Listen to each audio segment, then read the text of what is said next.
Hey, welcome back everyone to Planescape Torment.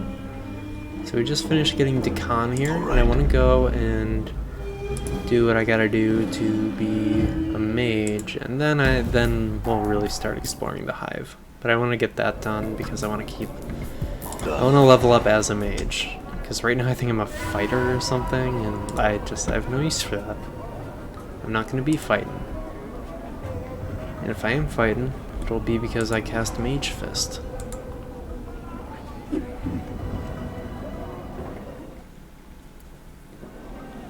Done.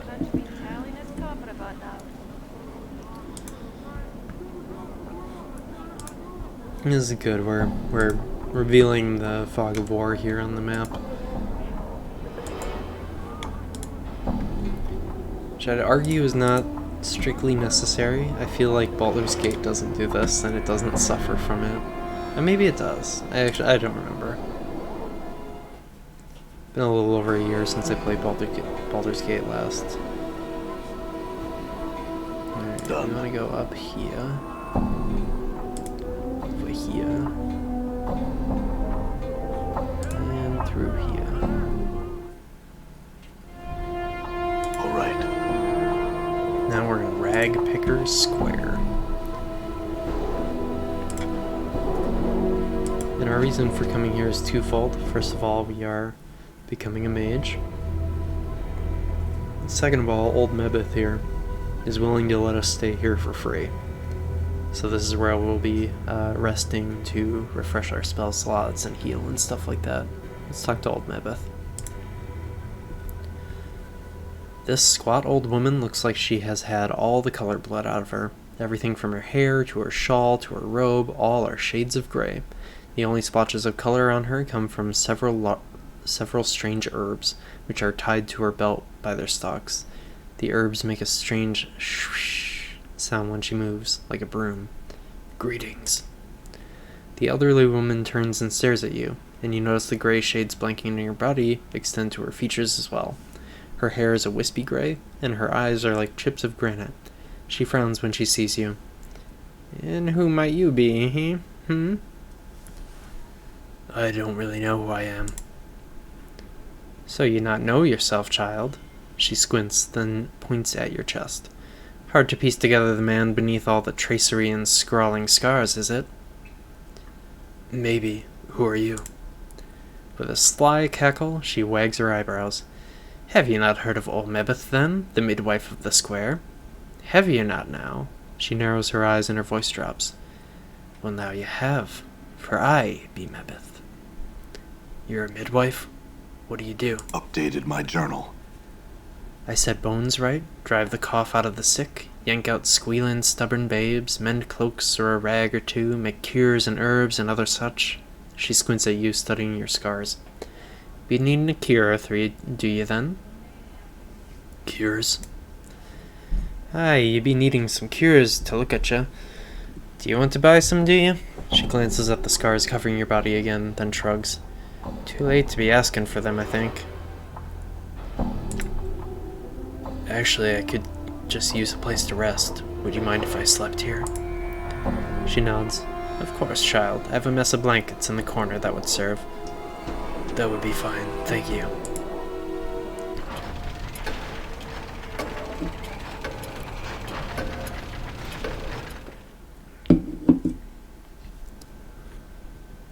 Alright, talk to her again. Mebeth turns as you enter and gives you a skeptical eye. Your path brings you back here, does it, child? Yes, I had some questions for you. Go on and ask them. Are you a witch, Mebeth? Mebeth scrutinizes you. I say not as to what I am and isn't, but what you be wanting to know so fool bad for that you hound an old woman barking and sniffing for a juicy bit of gossip? I want to learn about magic. Could you teach me? Mebeth laughs. Pah! I'm no teacher, no schoolmistress all set up to teach like in them big fest hall. There's others somewhere, I'm sure, that'll spill the dark of it. You'd be wasting your time with old Mebeth, so you would. I don't agree. I think you'd have a lot to teach. Mebeth looks at you intently. Oh, aye. Why do you want to learn such things? Because I may need it to solve the mystery of who I am. After a moment, Mebeth nods. The art may help, it may not, and you must not rely on it to solve all of your problems. Child, it's most likely only going to add another chip to your pile of questions. I understand. Will you teach me? Pah. She shakes her head. One should make songs rather than make magic. Songs have more beauty. Magic's been made dull, commonplace, soiled by the mob of people that have trumped through it. She squints. I'll teach you, but first you'll need to do some things for me. You hear? Like what?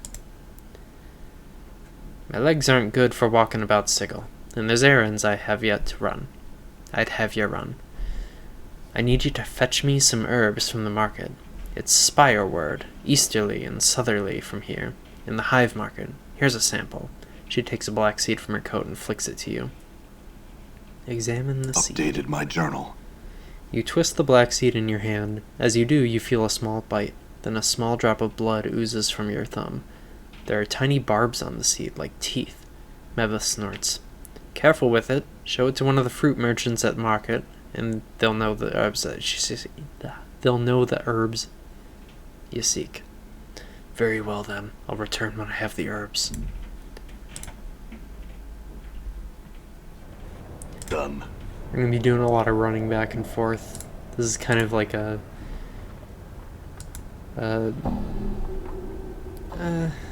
subversion of like a fetch quest kind of thing. All right. It's kind of supposed to feel like it's wasting your time, but it's actually not. Done. At any rate, it won't be that bad because I know where to go. Talk to this man who touts that he has the finest herbs. Let's see. This older merchant has a worldly look to him. His deep voice is gentle but confident. Hello there. Are you ready to sample some of the most delectable treats from across the plains, my good man? Mebeth, the midwife of the square, needs some herbs sprung from this seed here. Can you help me? The man takes the seed and looks at it critically. As he presses it between his thumb and forefinger, he winces, and a small drop of blood appears on his thumb. Ah! The seed's got a bite on it. I noticed that. Do you have the herbs she's talking about? He can't seem to take his eyes off the seed. Lad, I don't know if there's anyone who has what your friend seeks. To be square, I've never seen such a seed before. You would need someone who cultivates seeds such as this, for I have none. Very well then, where would I find such a person? Updated my journal. Don't know the dark of that, friend. He hands the seed back to you. You'd be hard-pressed to find a gardener in the hive. Looks like I'll have to. Thanks for your help. Farewell. Alright, so... no merchants. Come on in, Basher. We have the best blades in town. What are you afraid? So we need something else. All right. Now we're back over by the smoldering corpse bars right over here. So Sigil's not all that big. At least the hive area. Once you start getting into the upper part of it, it starts getting a little nuts. Alright, let's talk to Morns for trees. You see a tired-looking, sorrowful old man who is gazing at the ash-dead tree in front of him. He's mumbling to himself and tapping his chin, as if trying to remember something. Figure something out. How now, brown cow? Occasionally, he shakes his head sadly. Greetings. He seems momentarily startled as you interrupt his train of thought.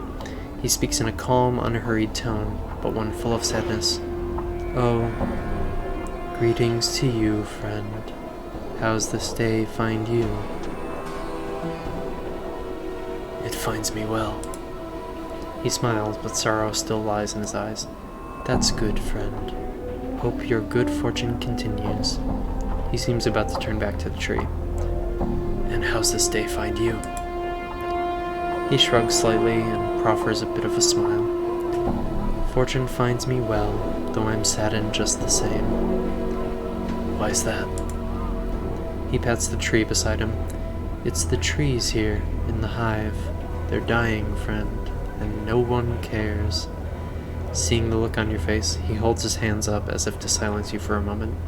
It may not matter to some, but it's important to me. I feel it's a shame to see the last tatters of life and beauty in this world left, uncared for, to die. Can you understand that, friend? Yes, you're right. It's a sad thing. He seems surprised and blurts out, Really? Oh, I mean, wonderful. Perhaps you would... He pauses and seems suddenly suspicious. He recomposes himself, speaking in his usual slow manner. In any case, that's good. I suppose you, quote, have some questions for me now. Yes, I had some questions.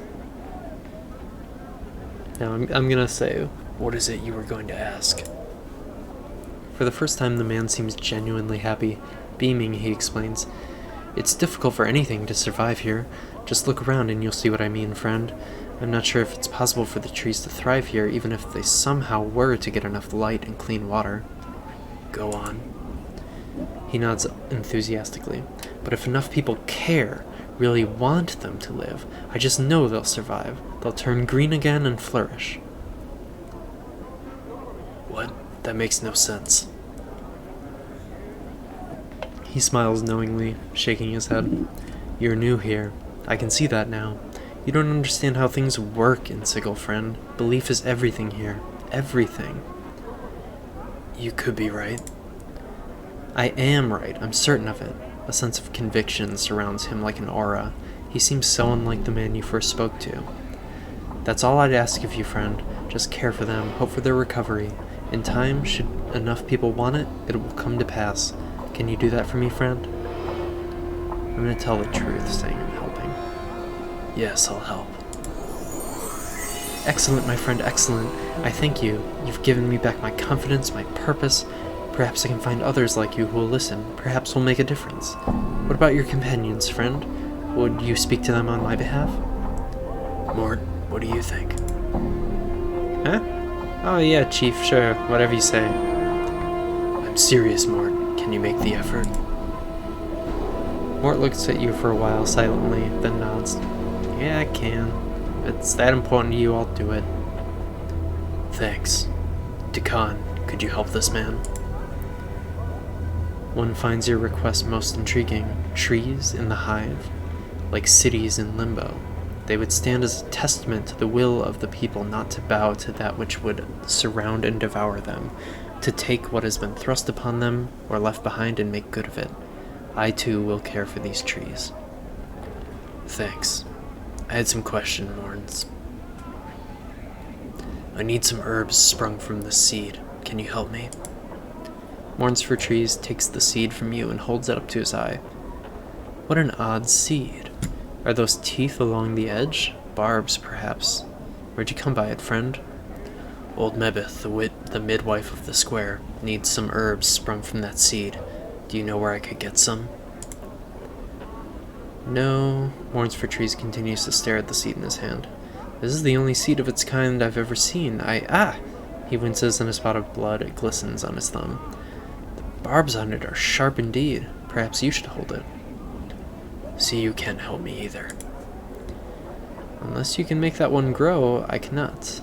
Again, I've never seen a seed of its like before.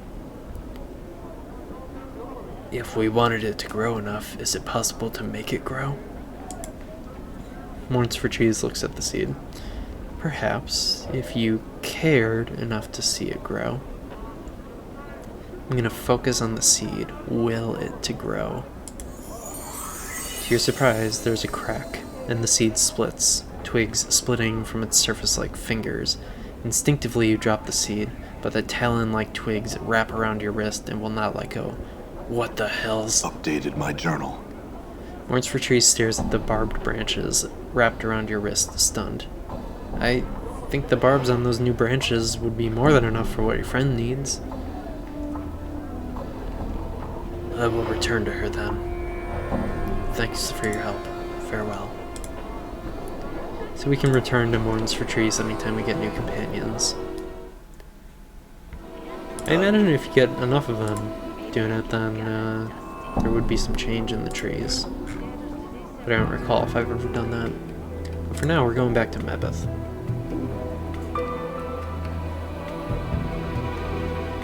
Keeps playing Anna's theme music as we run past. All right.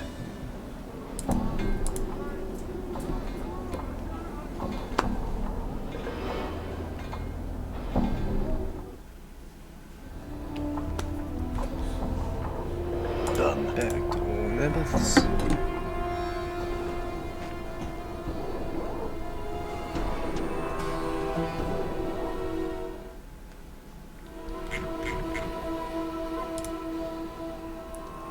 Mebeth turns as you enter and gives you a skeptical eye. Let's see. I returned with those herbs you wanted. Now maybe you can get this damn bramble patch off my wrist. Is that so? Mebeth glances at the barbs that surround your wrist. If so, think it's off then. Updated my journal. Creaking and snapping, the black barb branches unravel themselves from your wrist and form into a tangled ball of brush and twigs. It looks like a nest of dead black snakes. Mebeth snorts. Think it into a picture frame or some such. Something with more structure and less angles. Concentrate on the barbed ball, then imagine it as a picture frame. The branched ball creaks, the twigs bending and twisting until the branches have bent themselves into a small picture frame, 2 hand spans on a side. Almost unconsciously, you imagine shape the barbs to the back of the frame so it can be hung from the wall easily, and as an afterthought, you move the remaining barbs to the inside of the frame so it can be picked up by the edges. How's that? Mebeth stares at the frame for a moment, then cackles. Ha! Square enough it is. Good work, child, good work. She picks up the frame and scrutinizes it. This'll do nicely. Is that all you wanted it for? Aye, well, this is enough, she sniffs.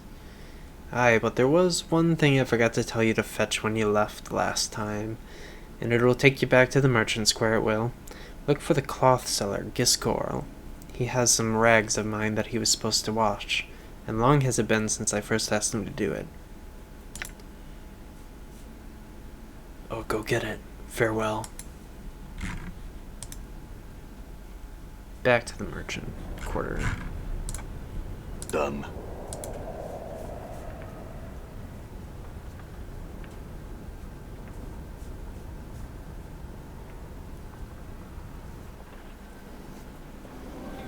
I'm gone.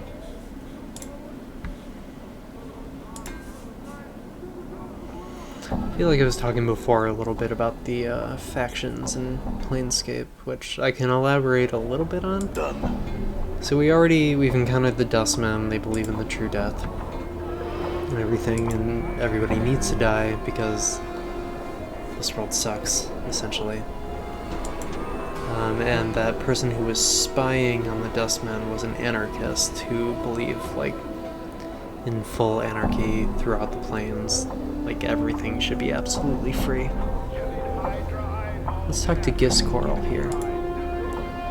You see a spindly-looking merchant with a brush of gray and red stubble across his chin. He wears several layers of brightly colored robes, so much so that he looks like a flag with arms and legs. He's shaking slightly as you watch. Greetings.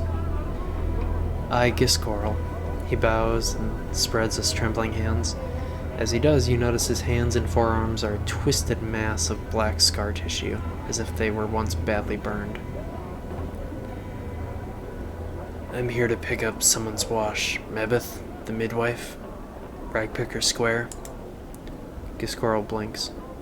Wash cloth? Yes, Mebeth. Ragpicker Square. Ragpicker? He taps his fingers as if counting something. I know, I remember. He holds up a trembling finger as if telling you to wait. Let's wait for him to fetch the wash. He comes back with a flattened mass of green rags, thin as paper, yet so stiff they look like they could double as wooden boards. The rags are so caked with a greenish lime starch that they look like it would take years of soaking to relax them. How many times did you clean these? Giscoral washcloth, starch cloth every 5th day. Washcloth, starch cloth every 5th day. His eyes flicker. Giscoral wash many years. Always starch cloth on 5th day. Giscoral's ritual. But they're ruined. Washcloth is Giscoral's ritual. His voice is flat, almost zombie-like. Must starch cloth every 5th day. What's the point of doing it every 5 days when they don't need? Oh, never mind, just hand them over. Give cloth. He nods, then hands you the rags. They're heavy. It's like carrying an armload of bricks. I'll take them back to Mebeth now. Farewell. Alright, back to Mebeth.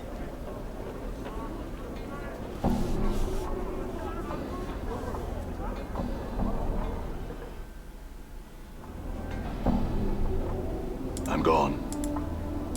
And there's only one more little kind of fetch quest that we have to do after this. And then we'll be a wizard, Harry.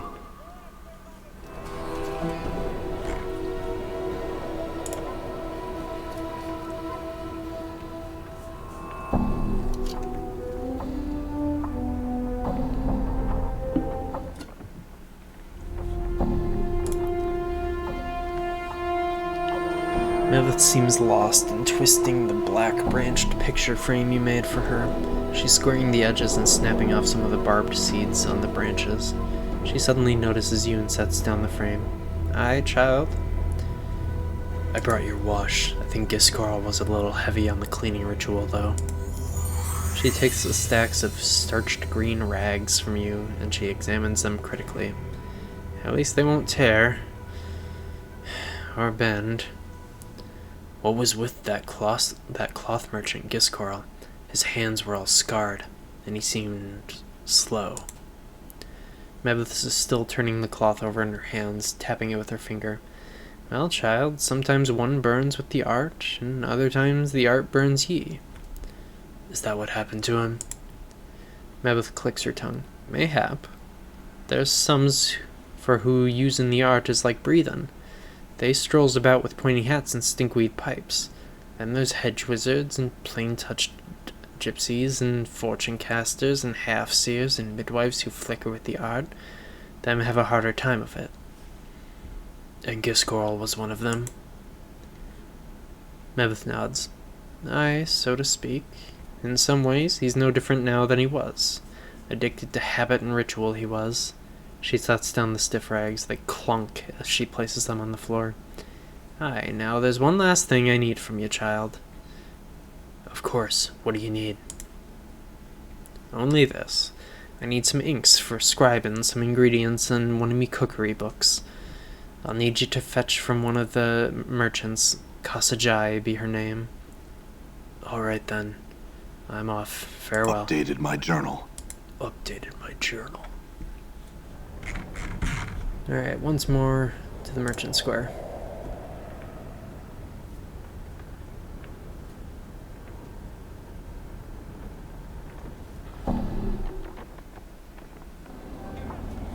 I'm gone.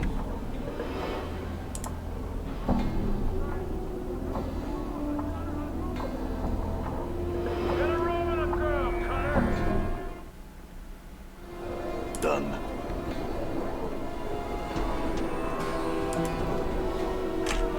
Where's Kasajai? There she is. She's got the same model as Mebith. This toothless old crone reeks of fish and brine. Spying your approach, she gives you a wide pink smile. Fish, my child? Fish heads, perhaps? Mebith said you sell ink. She sent me to purchase some. Ink? She chuckles. Hey, sir, I sells no ink. I sells just fish. Are you sure? Mebith, the midwife in Ragpricker Square, mentioned you specifically? Heh. Well, Kasajai was me dam's name, and me granddam's name, so it could be any of us. Yet they're both in the dead book, so only this Kasajai matters. No idea what she's on about. A midwife in the Picker Square, you say? She thinks for a moment. Don't know her, I don't.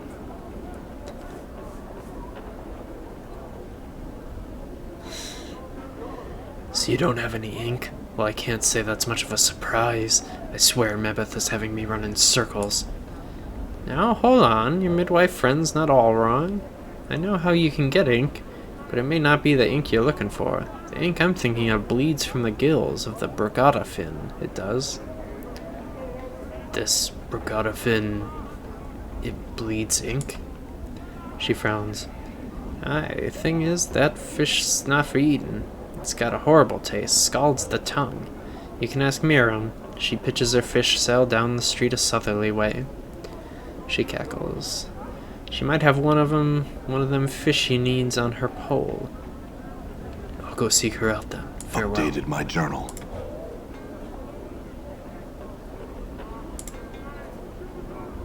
There she is. Come on, Miriam? Miriam? best blades in town. Miriam. Let's say Miriam. This old woman stands silently by the wall, staring off into the distance. She seems to be unconcerned with the flow of traffic around her and clutches a wooden pole from which dozens of small fish are dangling. Greetings. Oh, hello, sir. She squints at you for a moment, trying to discern your identity. Oh my. There I was, thinking you one of me regular customers. She proffers her fish pole. Tuna, sir? Mackerel? Sea cucumber? No fish, thanks. I had some questions. Her mouth presses down into a tight-lipped frown and she stares off over your shoulder. Have you heard of a Brigada fin? I was told it bleeds ink from its gills. She blinks, then nods. Aye, that fish is a strange one it is. Not many have heard of it, unless it wanted to eat it. Difficult to kill, and even in death it still seems to live. Not many want to latch their teeth around something that still writhes. Do you have one? Updated my journal. Aye, but the ink... You'll need something to carry it in. Have you a bowl or cup by chance? Or a tankard. Maybe one of the merchants is selling one. Farewell.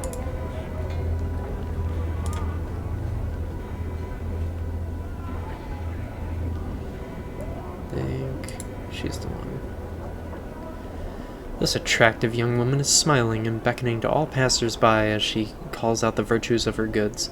Plates, jugs, cups, tankards, drink from the goblets of the finest lords.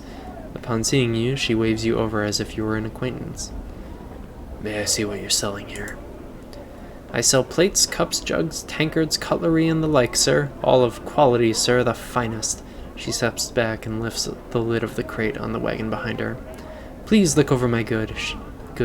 Should you have any questions, feel free to ask. I need something to hold ink in. Do you have a tankard or a goblet for sale? She nods.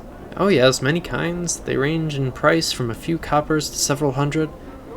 Actually, I'm looking for the cheapest one you have. She raises an eyebrow. She reaches into a crate at her side, then throws a battered-looking tankard to you. It's covered in dents, and its handle looks like it's about to fall off. This one looks like it was used on someone's skull. She smiles slightly. It'll do. Thanks, and farewell. Updated my journal. Go back down, talk to Miriam.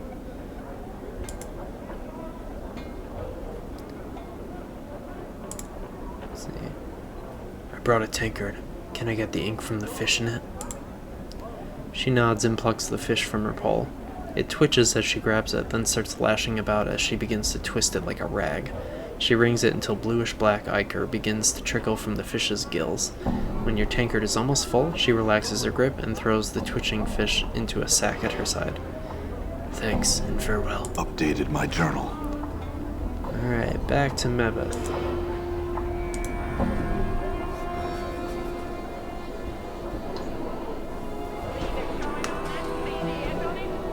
So it all seemed like a bunch of pointless busy work, right? Right? Wrong. Or it did seem that way. But there is more to it. As we will find out. We're just running away from these enemies because I don't want to fight them. Very little to be gained that way. Alright, back to Mabeth's hut.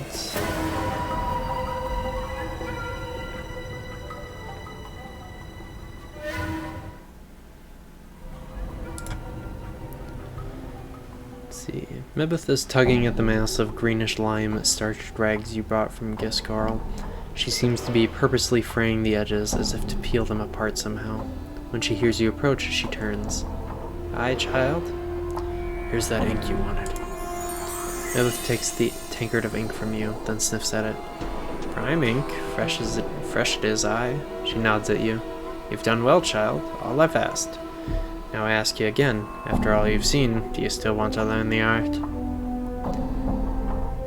Yes, after all, the guiding goal of your errands was to test my persistence, was it not?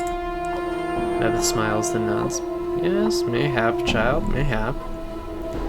And that's not all. You knew who I had to see to accomplish each errand, didn't you? Mabeth nods again, slower this time. Mayhap, child, mayhap. Even so, what did your senses tell you about them? Mourns for Trees showed me that my beliefs affect the world around me. Giscarl taught me that ritual is a wasted effort if the purpose of the ritual is ignored. Miram taught me that no matter how much I think I know, there is still much I can learn from another's eyes. Mabeth is silent for a moment, then she walks over to you and touches you on the cheek. Oh, child. You will be a master sorcerer one day, you will. You have the known of it yet. You've come to old Mabeth for help, you have. What could a midwife teach such a one? Much, Mabeth. I want to learn all you have to teach. So you'll walk the path, then? Well, first things firstly. Just having the knack for the art isn't enough. You need some means of giving it focus, usually spells. The spells are usually in a book. So the art demands you have a spell book, or it's like afore you can cast spells. Can you read? I don't know. Then let's test it. Can you read this? Mabeth draws forth a small tattered card. It looks like a recipe. Examine the recipe. The writing on the recipe swims before your eyes, each symbol twisting out of focus whenever you try and read it, almost instinctively. You relax your eyes, allowing them to take in the page all at once, and the symbols suddenly bleed together. The recipe lists measurements, ingredients. It seems to be some minor divination. This is a minor divination, isn't it? It looks like it's a spell that allows the user to see the nature of an item, to see whether it's enchanted or not. Mabeth's eyes widen. Who are you to test old Mabeth so? Are you some fiend? What's wrong? Updated my journal. Well, not expecting it, was I? She nods at the recipe, then plucks it out of your hand. Well, you see, it's written in the language of the art. If you're not a mageling yet, it should be all a swirl, jumble, and mishmash. She snaps her finger. Yet clear as crystal, you pluck the sense of it right up. Mayhap you tell old Mabeth why that is? I think I may have known once, but forgot. Seeing the symbols just jarred my memory. Or else you a natural gift you may have. No matter, no matter. You've just shaved seasons off your learning, you have. She harumphs. And I've been looking for someone to handle the chores around here, I had.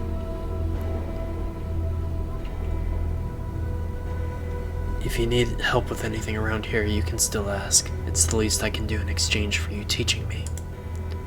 No, don't worry yourself about that. She frowns. Well, you can read spells well enough, but spells are no good to you without a book to put them in.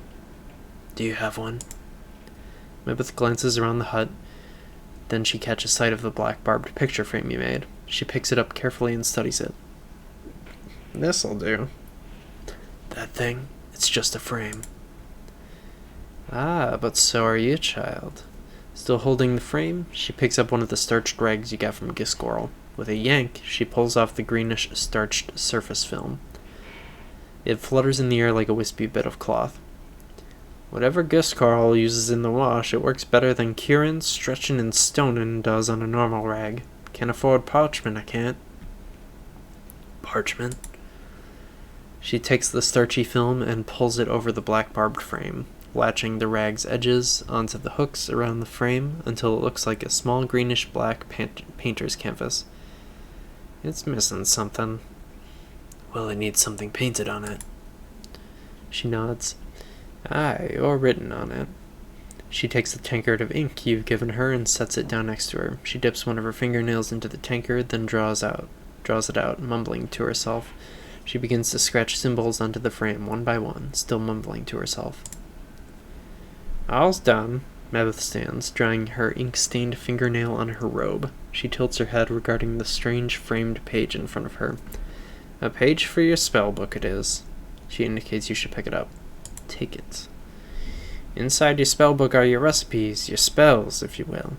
As long as they sit in the book, though, they're just words. She taps her head. The art demands you pluck the magic out of the book and put them in your attic, your head, before you can tap into their power.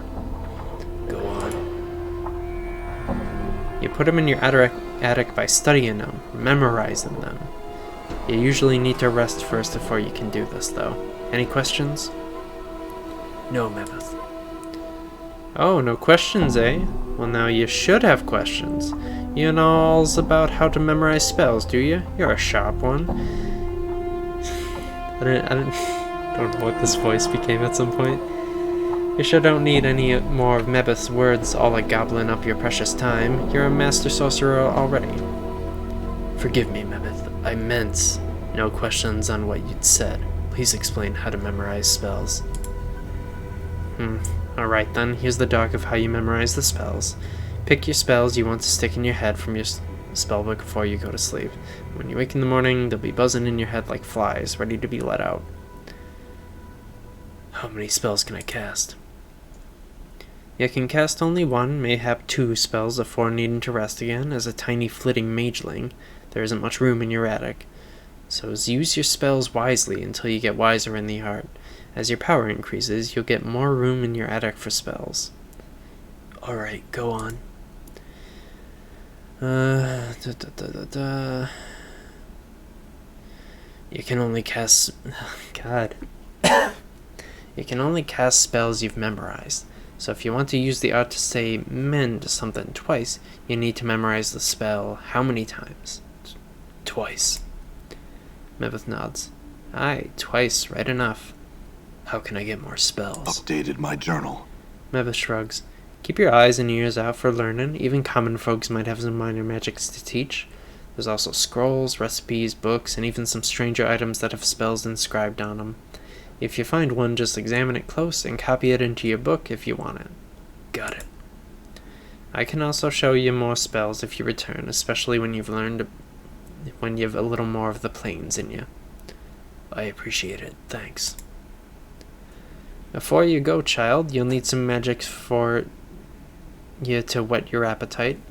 Mabeth rummages in her robe, then pulls forth 3 small recipes, which she passes to you. You should copy these into your book so they can go into your attic as soon as possible.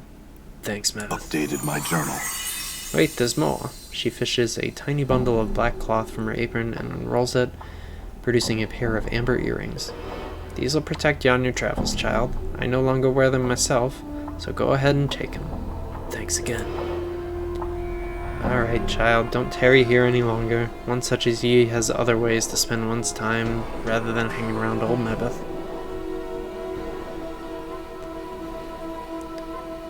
No, come on, Mabeth, you're not old. Pah, you flatterer. Your tongue is so lined with silver, it shame a Betezu. Get ye hence. Thanks for everything, Mabeth. Pah, you can thank me by not playing the addle cove with what you've learned. The art's damned many a fool who sought to bend it in ways the art weren't meant to bend. Now get along with you. Farewell. I feel stronger. Alright, so we are now a mage. And we are going to call it there. God, that was a lot of talking. I think I can only do maybe 2 of these recordings in a sitting.